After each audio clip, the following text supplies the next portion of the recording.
Done. Thank you. Okay, it's coming. 1 second and.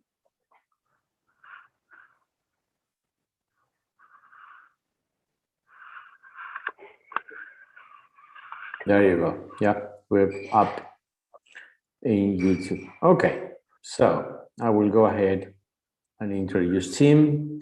Tim Ansell is a software engineer at Google. His research interests include open source EDA tooling, open source RTL design, and software speed hardware accelerator development.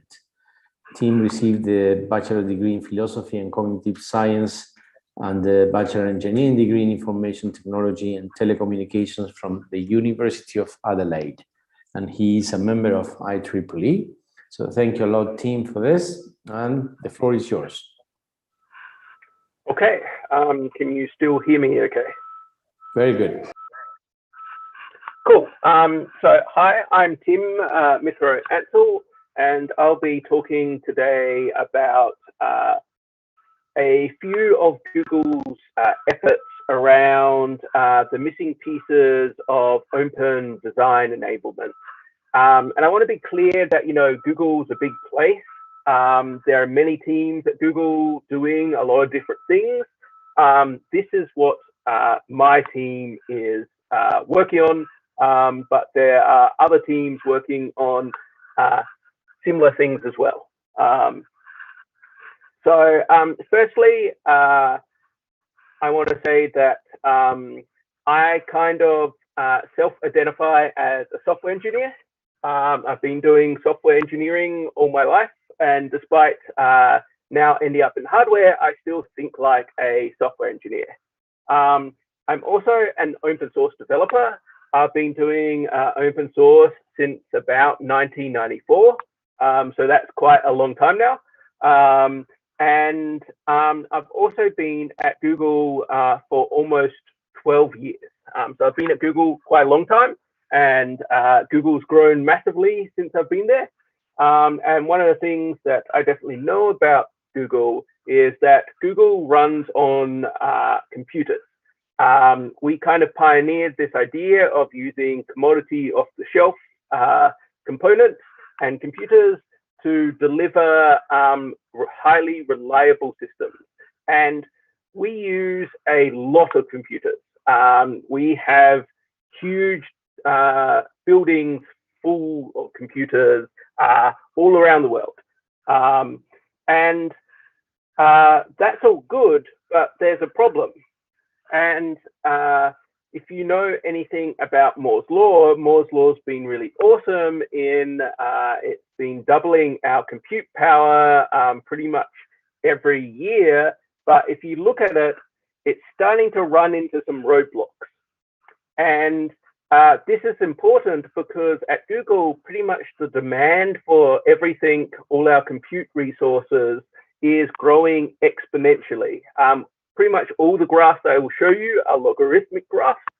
So a straight line means a logarithmic type growth rate. And if you look at here, this is the number of hours uploaded to YouTube, and you can see that's growing at a logarithmic linear pace compared to how fast you can process video. And so we have lots of products, storage products, Google Search, Google Maps, and demand for pretty much all of them is growing extremely fast.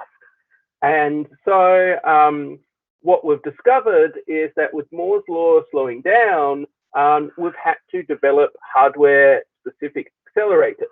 And an example of this is the TPU, or TensorFlow processing unit, which has been very successful in accelerating machine learning workflows. These devices are somewhere between 100 and 1,000 times more efficient than a standard CPU at doing those workloads. And so we think we're going to need a lot more of these hardware accelerators to keep up with our demand. And I'm a software engineer, so I want all my hardware to be software. And one of the things we've discovered is that there's a couple of issues that are happening at the moment. The cost of design verification and design creation, as the node size has decreased, has grown substantially. Again, these are logarithmic graphs. And EDA tools are not delivering as much theoretical compute power as we should be getting from the decreasing node sizes. And so this means that we're leaving a lot of performance on the floor that we need to utilize to keep up with our demand. And so solving this is a really hard problem. It's not an easy problem. And so we've been looking at how you do that. And to start with, you need to think about research. And Google has been doing research for a long time. And research, really, it is important to understand that sharing is fundamental to research. It accelerates progress for everyone. And in most fields, when you share your result, you tend to get better results. And so Google very much is focused on this idea that sharing enables much faster progress and enables everyone to progress faster. And one of the other things is you need to be able to reproduce other people's work. And reproducible science has been in the news for a while now. A lot of people have found that it's very hard to reproduce a lot of these science experiments and research. And so, especially in these data compute intensive areas, we really need things like the complete software environment and the full source code to be available to have any hope of reproducing another person's result, because the first thing you want to do is reproduce something before you try and build on top of it. And we're not the only people to believe this. There's a lot of other groups that are saying the same thing. The other thing is we're a commercial company, which means that if you have a license which that says it's only available to academics, we can't contribute to it. And we do a lot of research in this space. And so we want, and we think it's generally good for all research to be available under very permissive licenses, because it enables everyone, whether they're academics, commercial, industrial or hobbyists, to collaborate together to make things better. And if you look at how the integrated circuit industry stacks up, you can see that it's not doing very well here. The usage of data is normally only available under very restrictive NDAs. It frequently requires very large closed source proprietary designs and tools. And all these things go against these strong recommendations about how to build an effective collaborative environment. The fact that research and development in the hardware space is highly dependent on these development resources was highlighted by Andrew Kahn in a number of his recent papers. And the National Academies of Science, Engineering, and Medicine has said that investing in research and development of open source tools is really important to this reproducibility. And I want to really iterate on that. Having fully open source environments that allow you to reproduce results is really needed to really understand why things are happening a certain way and push the boundaries of how things could be done. Another thing Google has discovered that this is really true, because I forget when the date is now, but we released TensorFlow, and TensorFlow had a massive impact on machine learning. And people often ask us, why did you open source TensorFlow?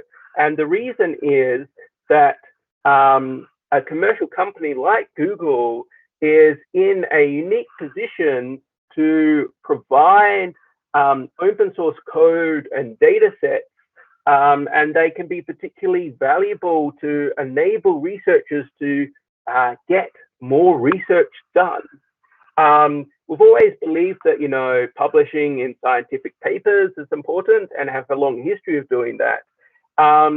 But releasing code and data sets is something that we've discovered we can be highly effective in doing to improve the research space.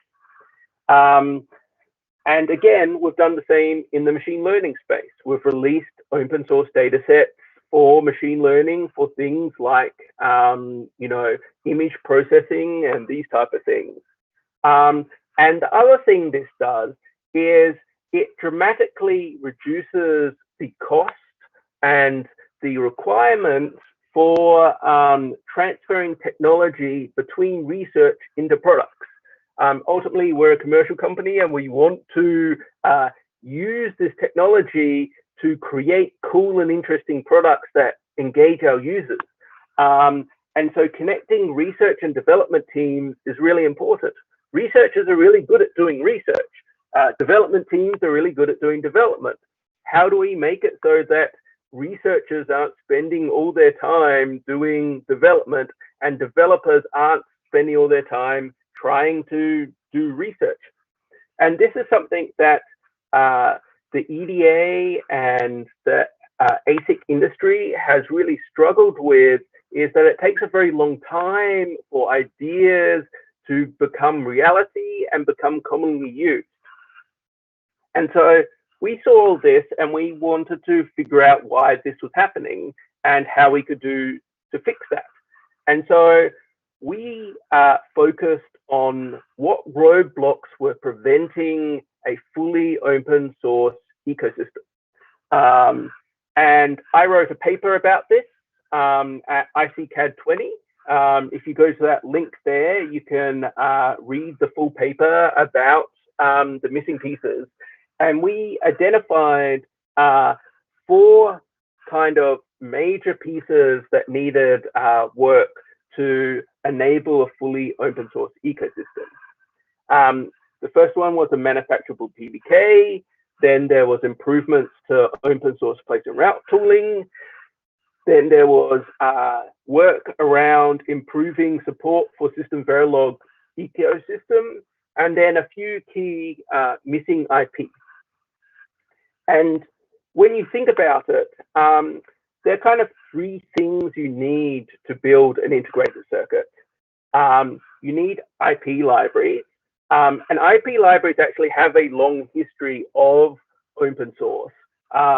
Open cores has been around since the early 2000s. There's the Open RISC project. And now if you look at the explosion in RISC-V, you can see that there's definitely a strong appetite for fully open source IP libraries. EDA tools have definitely also had a long history of being open. Many of the early tools like SPICE were open source tools. There've also been long open source EDA tools for place and routes. And now, thanks to a large investment by DARPA through its IDEA and POSH programs, there's now a tool called Open Road that is actively pushing state of the art here. And so EDA tools are kind of covered as well. But you need this last piece, this PDK data. And what is in the PDK data? It's all the things you need to actually manufacture a device. It's all the, design rules, it's the spice models, it's the build spaces, it's the timing. Without this, you can't really say any of your stuff is real. And we went and looked at what was out there for open source PDKs, and there was only stuff for very old process nodes, or it was all stuff that we couldn't touch because it was under non-commercial licenses, or it was non-manufacturable. And so you can kind of see this effect. eFabless developed this chip called Ravana. It had fully open source RTL. It was done with fully open source tools, but it used the XFAB 180 PDK.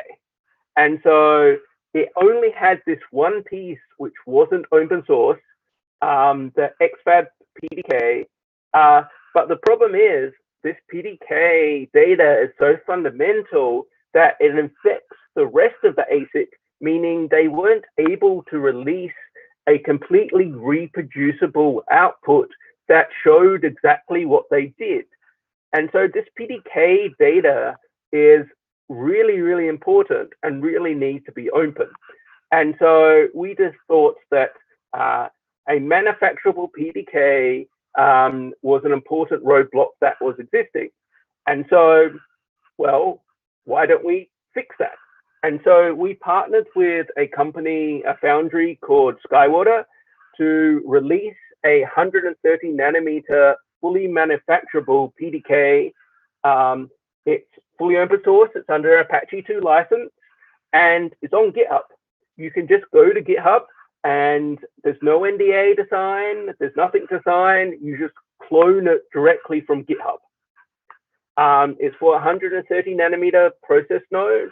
The Skywater process node is actually quite an inclusive process node. It has local interconnect, has 5 metal stacks, it's inductor capable, it has high sheet poly resistors, MIM capacitors, Sonos shrunken cells, high voltage support, 10 voltage regulated supply support, 5 volt IO support. And so this is quite a interesting node. And the other thing, as being a software person, I want my docs online, searchable with Google and available for anyone to look through. And so we took all the PDFs that we got given from the foundry and converted them into documentation like you find with software. If you go to skywaters-pdk.rtfd.io, you'll find something that looks exactly like the type of docs you might find with your Python program. And here, for example, you can see a example of the design rules being described on the web, freely available, not behind any NDA. And so this is kind of the what the stack up looks like. And what do we have in the PDK? We have a complete set of digital standard cells. We have IO and periphery cells. We have all the base primitives plus automated DRC libraries. There's a bunch of analog RF primitives, and the build space for the SRAM and the flash should be available. I will just have to go and check what the status is right now, but it will definitely be there shortly. And we have OpenRAM as a memory compiler with that. And we don't just have one standard cell library, we have 7 there. And these standard cell libraries are quite comprehensive. And you can kind of see that there's a lot of different cells that do lots of different things in the standard cell library. Here's an example of what the GDS for one of those standard cells looks like.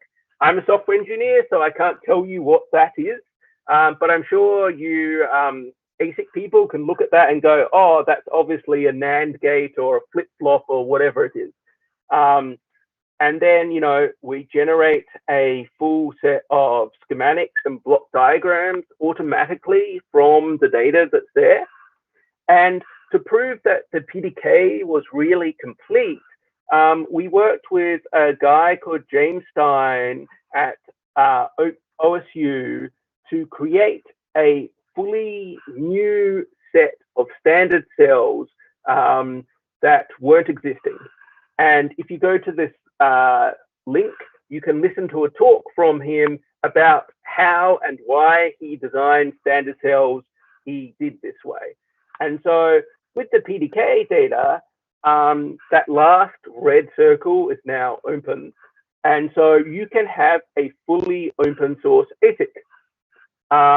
This release required a lot of different partners, and you can sign up to be involved. We have a mailing list. If you go and join the mailing list, we also have a Slack space that has over 1,000 people in it. And there's a YouTube talk series about the various different aspects, including things like the chips that have been taped out, the open ASIC flow, open RAM using Magic for DRC checks. And because we wanted to show that this actually worked, we taped out a bunch of chips on this process node. These were just test chips to kind of shake out the flow. And you can see that they vary quite heavily in what they can do. We just got these silicon back a couple of weeks ago, and we're in the process of testing them, and definitely they're starting to work. But that's not that interesting to you. And so what we try to do is we really want to see this ecosystem grow. And so Google decided to fund a no-cost shuttle program for open source design. And this is not your average shuttle program. This is a program that is open to anyone, whether they be academics, whether they be commercial, whether they be, some random dude in their garage. And we're going to do multiple of these. The first one, November 2020. The second one, mid this year, with a couple more later this year, and then some more in 2022. And as I said, basically anyone, commercial, startups, hobbyists, makers, academics can all submit their design. The only requirement is that your design be completely open source. And that's the kind of exchange is by making your design fully open source, Google will pay to have your design manufactured. And when I say fully open source, yes, I mean down to the GDS. Each run will have about 40 open slots, and you can go to the eFabless site and submit your design for inclusion. Our philosophy here as well is that your design should not be uniquely precious. There's this kind of thing at the moment where people get back their prototypes and maybe mount one on the board, and then you don't let like the undergrads anywhere near it because if they breathe on it, it stops working and things like this. We want your designs to be, you to get a lot of chips back, and that you should share your chips with multiple different people, and that you should be trying to do things in a way that means that sometimes you're failing. We have this philosophy at Google that if you're getting 100% success, you're not trying hard enough. You're expected to have some failures because otherwise you're not pushing the boundary. And so to enable that, we give you 10 millimeters squared of silicon. There's a standardized harness which provides basically a supervisor to let you turn on the power supplies incrementally, to have a lot of internal logic probes and these type of things. And we plan to get you back at least 100 packaged ICs ready to go. and probably a bunch of ICs already mounted on dev boards, ready to start, just plug in and start go. This is kind of what the harness looks like. It's a little RISC-V processor that you can communicate and basically probe the internals of the rest of the chip. This is kind of what it looks like in the GDS. You get your 10 millimeter squared there, and you can kind of see some example designs on the side there. And you may have noticed that 2020 November, that's in the past. And so for the MPS W1, we had 40 designs get submitted. And they came from all different types of designs. There were processor cores, there were system on chips, like complete system on chips. There's a cryptocurrency miner, there was a robotics apps processor, there was a radio transceiver, there was a bunch of analog stuff, and a whole bunch of eFPGA. And what was super encouraging about this was that 60% of the designers had never done an ASIC before. This was the first time they'd ever attempted to do an ASIC. And that's really cool. These are people who previously never thought they could do an ASIC, and now through this program have been able to. And so I would love to see more people submitting and that number to continue to go up. So again, you should join the mailing list and the Slack workspace. There's a lot of activity going on there. There are a lot of people learning how to do things. There are a lot of people who've never done these things before that are learning how to do things. There's a channel entirely dedicated to creating new courses around the Skywater PDK and these fully open source tools. So that's pretty cool. And that was the first roadblock that we worked to eliminate. Another roadblock that we discovered was that traditional place and route tooling tends to produce results which have DRC errors in them. As a software engineer, this kind of blows my mind because my compiler doesn't produce, partially working assembly instructions. And so we discovered that EDA tools really need a rethink in how they work.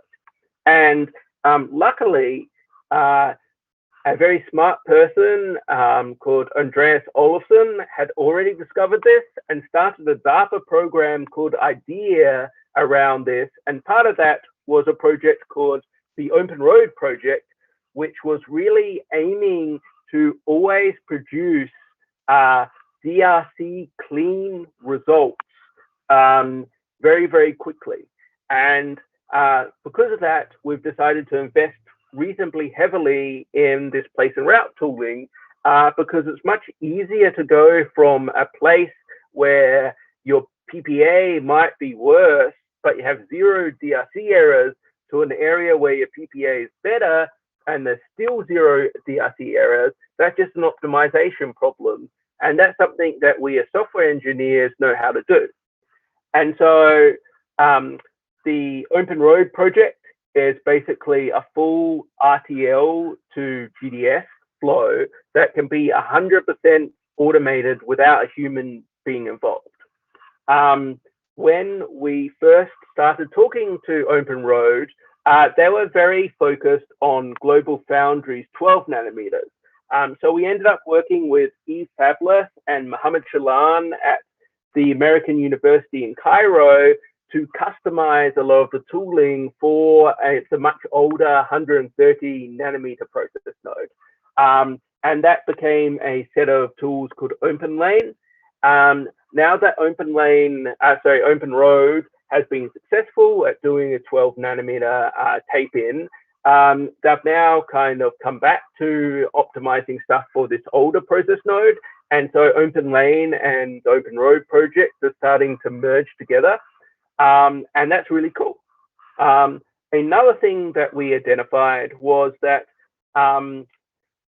there's a huge ecosystem of system Verilog stuff out there. But EDA tools, especially open source EDA tools, have very poor support for system Verilog. And so, like all good people, the first thing we want to do is measure.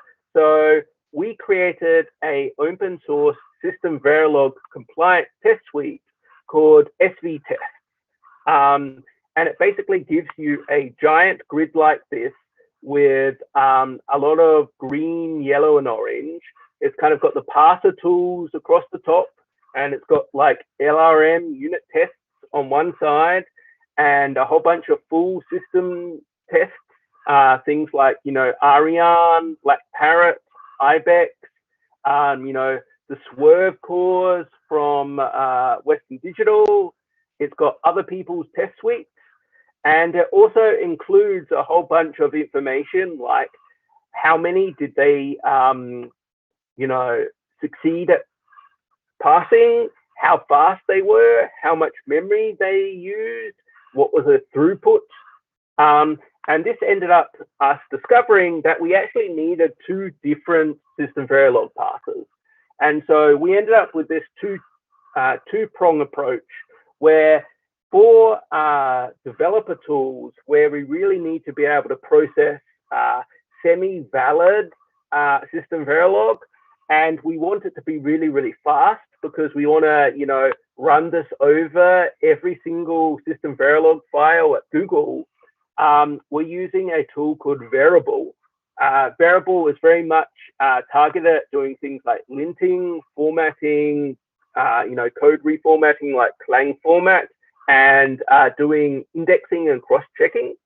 And then for a more front-end targeted at, you know, synthesis and simulation, we're using this thing called Surelog. And Surelog basically has a abstract API called UHDM, which stands for Universal Hardware Data Model. This is not an it's not an IR. It is basically just a step above an AST that allows you to disconnect the parser from the backend. And with this, we connect Surelog to the existing open source synthesis and simulation tools. For simulation, we're currently using Verilator, but in the future would also like to support Icarus. And in synthesis, we go into Yosis. And so this is Surelog. Surelog's pretty cool. It's based on Atla. It has a full elaboration engine inside it and a Python API. And as I said, it connects to the UHDM model. And the hope is that other parsers in the future will adopt UHDM as a way to allow us to change the parser front end without having to change the back end synthesis or simulation flow. It's also hoping that we can collaborate more between the synthesis and simulation people than we have in the past. And I want to make it clear that it's not an IR. It's not something like MLIR or Fertile or any of these type of things. It's a little bit earlier than that. At some point, you can use a synthesis tool, though, to convert UHDM results into an IR. And so UHDM basically gives a serialization format for this data as well, which is important if we want to do incremental parsing and things like this, or save the parsing results to disk. We use Captain Proto as the disk serialization format, which is a very fast binary format for storing this data. And it also allows us to share it between the different front ends. As I said, Variable is the targeted for linter formatting and indexing and all these kind of dev tools. And it's available at GitHub on Google/Variable. And you should see that it's almost, you know, 100 times faster than Surelog. And That's because it doesn't do as nearly as much real processing. It's much more a high-level system. So that, we believe, significantly helps the story for system Verilog support in the open source world. Lastly, we discovered that there was a few missing pieces of IP. One of them was memory compilers, and the other one was automated analog design. So these are the actual SRAM bit cells from the Skywater SRAM build space. And as you can see, they're much, much smaller than a D flip-flop, but you can't just use them by themselves.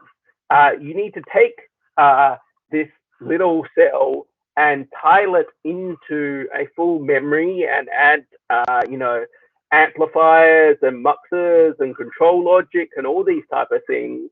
And so we've been working with OpenRAM to have a fully open source SRAM compiler that works without any closed source tools. It works 100% with open source tools, and it lets you generate custom memory blocks. And I believe there should be pre-compiled memory blocks from OpenRAM available as well. If there isn't right now, there will be very, very shortly. This is done by a guy called Matt Goodhouse out of UC Santa Cruz. And as you can see, using SRAM dramatically decreases the size of your chip. Strive, because it was done before the SRAM compiler was available, uses D flip-flops for 1K of block RAM, basically implemented in D flip-flops. If you take that and replace it with an SRAM block from OpenRAM, you can see it goes from 8mm squared to almost 4mm squared. And so that's a dramatic reduction. As well, it turns out I'm a software person, so I think about things in a digital space, but it turns out you need analog stuff as well. Sadly, the real world is analog, and for things like power supplies, you need analog stuff.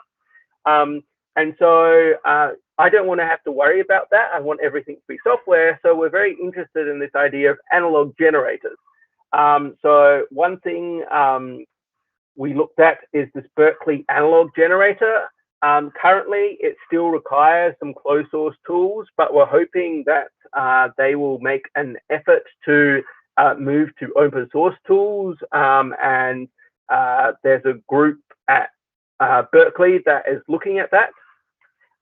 We're also working with a group called FASOC out of the University of Michigan. I think they when we started, they depended on closed source tools.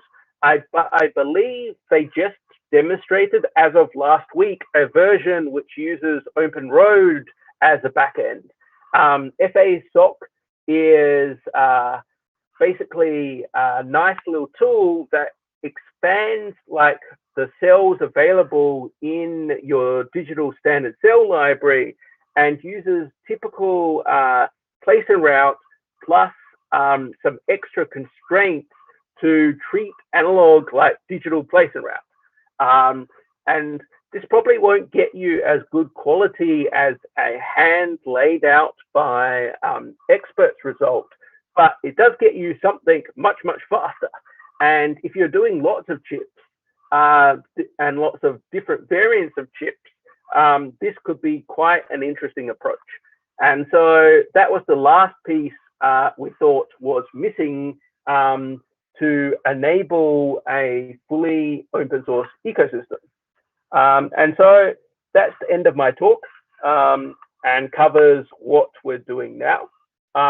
There's a whole bunch of other things we're doing in this space, including trying to enable a lot more programmable logic like FPGAs and working with groups like OpenFPGAs. But they were less roadblocks and much more a case of enabling new stuff that previously wasn't possible. So I'm quite happy to take questions from the audience about what's happening, you know, how things are going, all that type of thing, if we want to do that. Otherwise, I don't know. Okay, thank you so much, Tim. That was great. You know, for us in Argentina, it's always been a challenge to get not only access to silicon but to the tools. And actually, to give you an idea, one of the research projects that I have, one of the big ones that could be considered as a big one from the government, I have to dedicate 85% of that one just to pay for the Cadence license. So, you know, it got to the point where it's ridiculous. So I'm sure all the people here now, you know, looking at this with bright eyes. So this is really great. I just wanted to ask you, on the PDK support, are there any other nodes that you're considering, that the ecosystem is considering? I'm hoping to get 90 nanometers before the end of this year. That's a work in progress though, so don't quote me on that. It took me about 2 years to get 130 released. I'm hoping 90 nanometers happens a lot quicker because Skywater has seen a massive increase in interest in their technology because of this open source process. And so what we're hoping to do is demonstrate it's within the foundry's best interest to open source these process nodes because it gets them new business, which ultimately results in new wafers, right? Like foundries only really care about how many wafers they do per, you know, year, because that's how they make their money.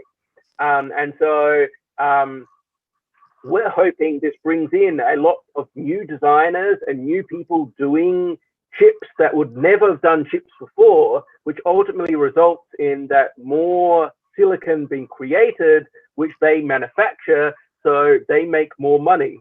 And so then it becomes a very strong driver to say, well, why aren't we open sourcing more of our process nodes? And we're already starting to see this. Like, as I said, 60% of the people on that first MPW were people who had never done ASIC design before. We expected that to maybe be 10%, right? Like doing ASIC design is frequently considered a very hard thing to do. But it turns out that like one of the hardest parts of it is getting access to the tools and getting access to the program and, you know, getting access to things like tape outs. There's always been things like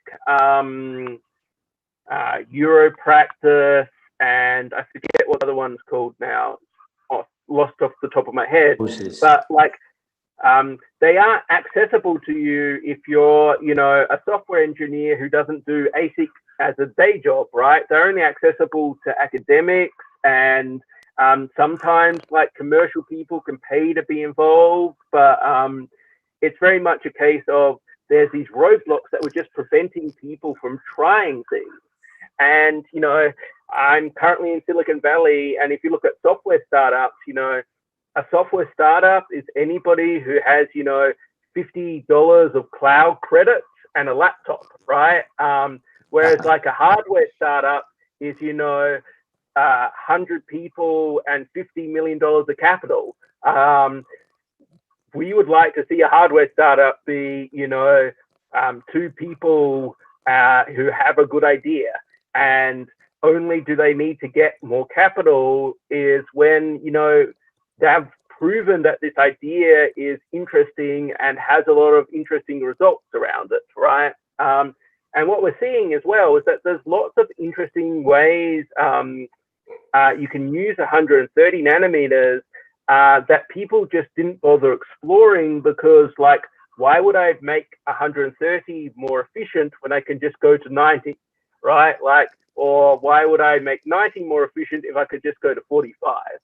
And if you're doing a lot of chips, that's probably the right approach. It's very successful if you're doing 1 billion chips a year. But, you know, it doesn't mean that people are trying a lot of innovation in this space, or trying a lot of different ways to do things, or actually even optimizing very hard. And so we think there's a lot of room for optimization. We think there's a lot of room for iteration. The reason we require all the designs to be open source is we want everybody to take those designs and build on top of them, so that the next round of 40 are all better than the last round of 40, right? And so we're hoping that people learn from each other. We're hoping that there's a lot of friendly competition. I know that the Berkeley guys and the Michigan guys are now having a bit of a friendly competition of who can build the best analog generators. They have 2 different approaches, and, you know, every time one of the groups publishes something, the other group publishes something else like a month later, showing, you know, oh, we just bet you there. And this is good, right? Like, because the process node under it isn't changing at all. That, you know, just improving the software. And, you know, this is what we want to see and what we need to see to keep up with the demand in computing. Yeah, no, that's true. And also, if you think about what you were saying about, you know, it should take 2 guys and a little bit of money to do a startup. The impact that such a thing that you guys are doing can create on students, you know, on young guys that, you know, they have, the way it is today, they have to spend a lot of time and doing an undergrad degree and then go to a master's, and only at that point they can reach the tools and all that stuff. And this is something should be available when you're 18, you know. There's no reason why you cannot do this. My understanding, one of the designs on the shuttle was actually done by a high school student. That's amazing. I mean, he got a lot of assistance and guidance from a retired, you know, ASIC designer, but he was actually responsible for, he created a little RISC-V microprocessor. It was only like a little 3-stage microprocessor, but apparently it passes, you know, the compliance test suite, and he taped it out, which is pretty cool. I would have loved to be able to tape out a ASIC when I was, you know, in high school. That would have been like super amazing.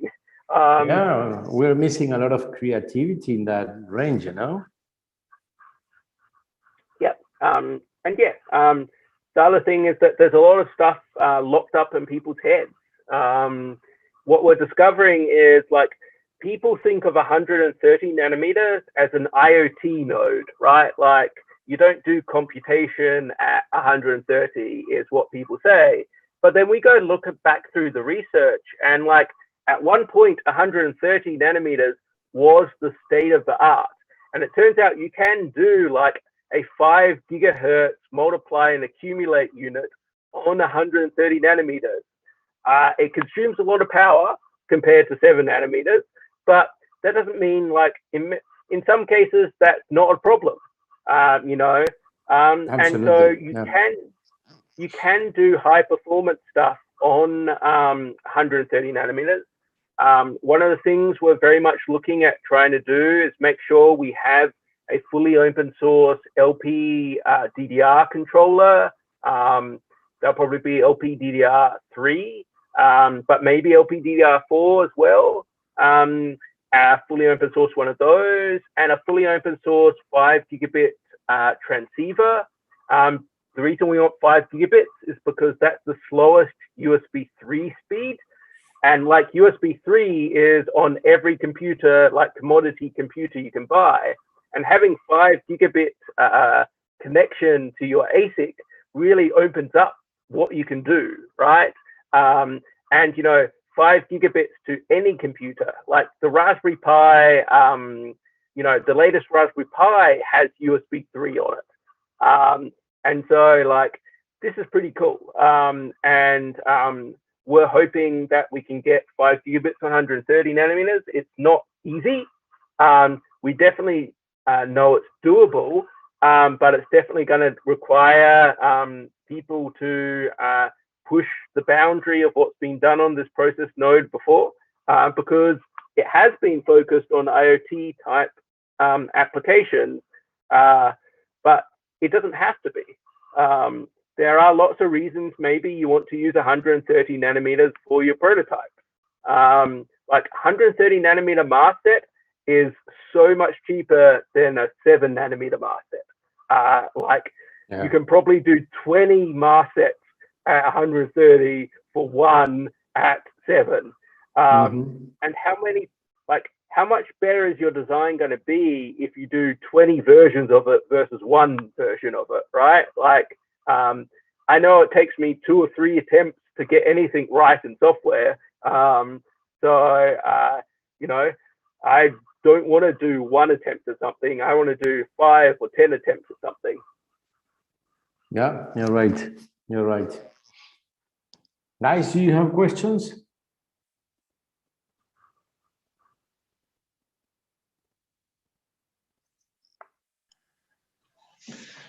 Hello, Pedro. Hello, team. I have 1 or 2 questions. First of all, thank you for the talk, team. It was a very clarifying talk to know what can we do with the initiative, the PDK and the eFabLab process. I have some question about the first fabrication run.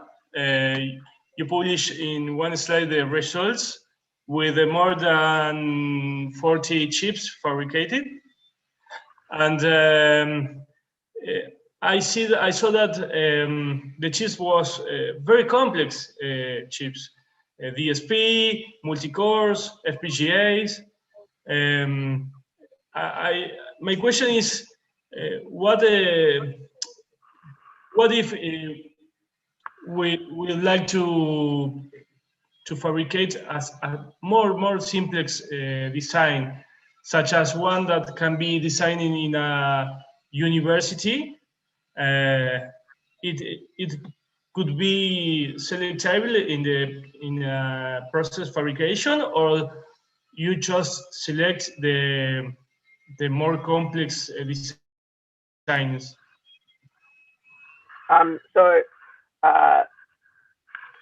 Let me see if I can.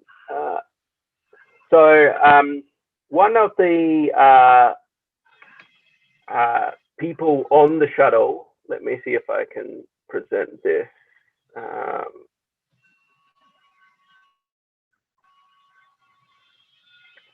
Meanwhile, was a guy called Matt Venn.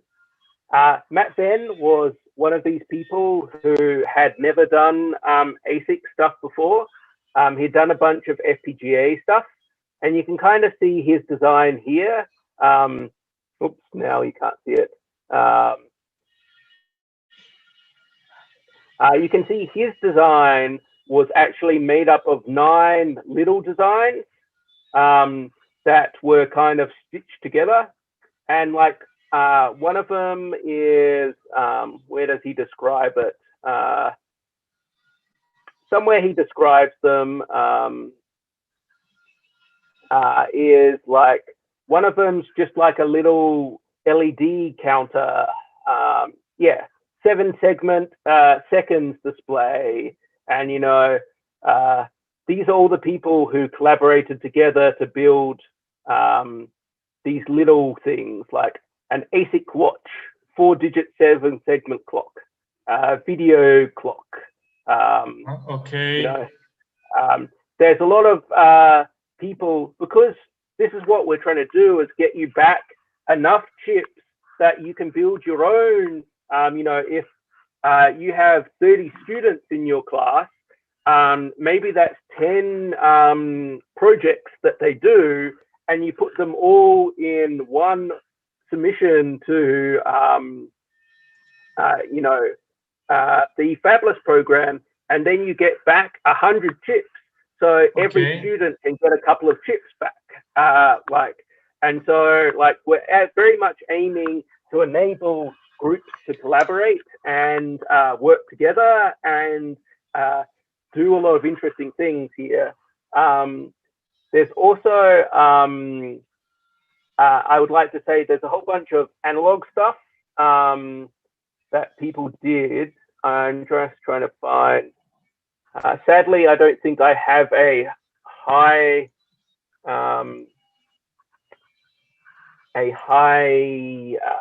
resolution version of this slide on my presenting computer. Let's see if I can do this somewhere. Okay, started to sharing. You can see that this slide. Somewhere here I should get turn on laser pointer. So you see these ones that are mostly white. That's because this one here is this one is a good example. See these tiny little things here? Yeah. Each one of these is a little analog circuit. And so they don't take up much space, but the rest is empty. And so this is kind of like a mainly analog one, where if you look at these ones that look really regular, that's like an FPGA, I'm pretty sure. Because, you know, an FPGA looks very regular.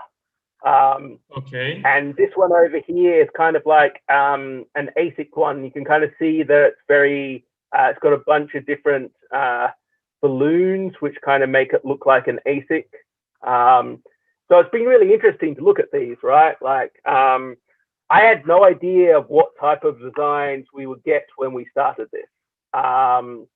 And so, you know, these are the designs we end up with. We're trying very much to not have a process where we exclude people.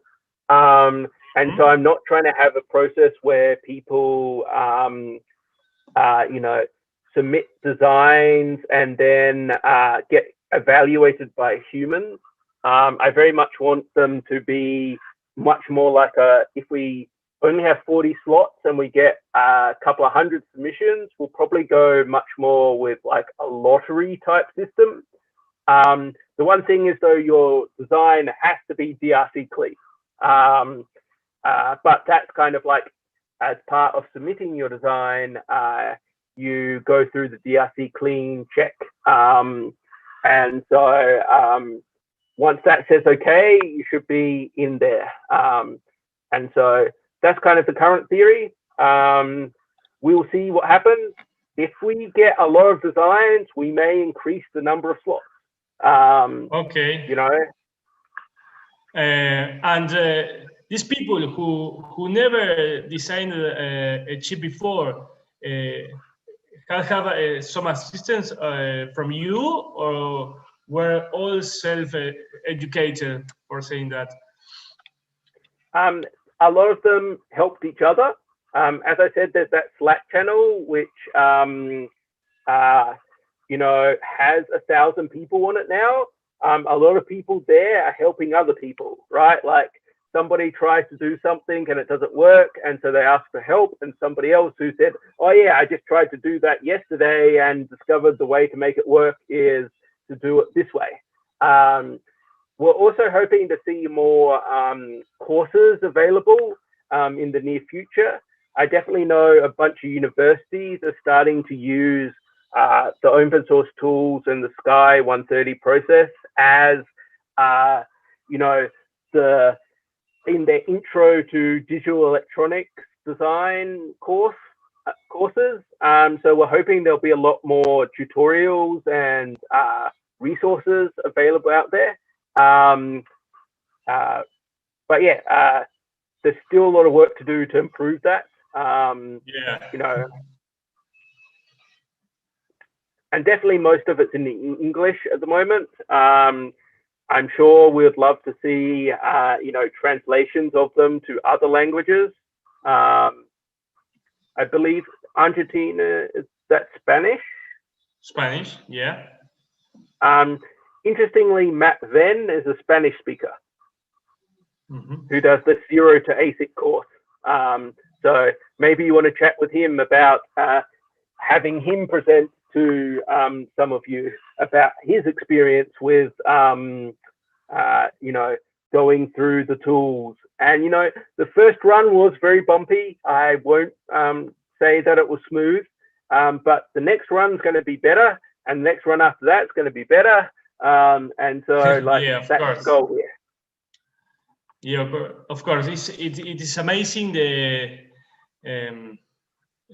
this project, and I think that it will be disruptive and will allow a lot of people to make his own design, and a lot of institutions. So thank you for the talk, and Pedro, if you have another one. No, that's it. I'm good. You know, I'm sure that, you know, just to mention something, a couple of years ago, you guys did, I mean, the guys in Buenos Aires did this kit. So we were able to, in the school, to do this tape out. And that was a PDK that you created, but it was to run on the synopsis, right? Nico? Sorry, Pedro? The PDK that Gabriel did like 2 or 3 years ago, that was for running on the synopsis, right? I think that synopsis, yes, of course, and I think that it works on some free software like Electric, but I'm not sure. No, I'm bringing this up because, you know, I'm envisioning that the school next year should use this platform, and we should fab achieve, you know. The school now actually it's using Google and Skywater PDK. Skywater. Okay, I'm outdated. I have to retire. Yeah, we use your PDK in this EAMTA is the name of the school in Spanish, and we are collaborating, and our students are proposing solutions and creating material on the fly while they learn to make chips. It's really a good thing that is happening today. Cool. Yeah, one thing I've discovered is it's impossible to keep track of all the different people doing stuff now. I didn't include graphs here, but I have some graphs and they all look like straight vertical lines, right? Like the number of people joining is like massive, and it keeps getting faster and faster. So yeah, it's very, very cool. And I think there's a lot of exciting stuff to happen. I'm definitely as well looking for a second 130 nanometer foundry so that we can have multiple sources for, you know, each of the process nodes. I have a couple of foundries that are already talking to me, including names you might recognize, but I can't talk about just yet. Hopefully before the end of the year, I will be able to announce them as well. But I definitely think this is the start of something pretty big, because it's just, there's so much excitement happening around it. And every day somebody seems to send me a new link of something cool that I had no connection to, that just happened to start because of this availability. And, you know, there's huge excitement in other areas like India and China and Europe, and, you know, the US is excited as well, even though the US has had quite a lot of access to this stuff for a long time, right? it turns out there's a lot of the US who isn't in the top, 1% universities that are now like, oh yeah, we can now do stuff that we couldn't do before. And so this is all really cool, and I'm happy that I can be part of it, because like from a Google point of view, it's not actually a very big program. Compared to some of the other programs we run, this is a much smaller program, and it's amazing how little funding was required to make this impact. And so I would encourage other companies to also start trying things like this and start collaborating with us in the open source world. And I'm always happy to chat with other groups about that and other governments. I talk to lots of different governments around the world around how to enable a thriving IC ecosystem in their country. I'd be quite happy to probably chat with yours, as long as you're not embargoed by the US. Then I'm pretty normal. We okay chatting with you? I don't think we're embargoed yet. Okay, Tim, that was great. It was definitely music to our ears. So we thank you very much, and we'll be in touch for sure. Cool. Okay, bye everyone. So tomorrow is the last day of the school. Hope to see you there. Bye. Good night.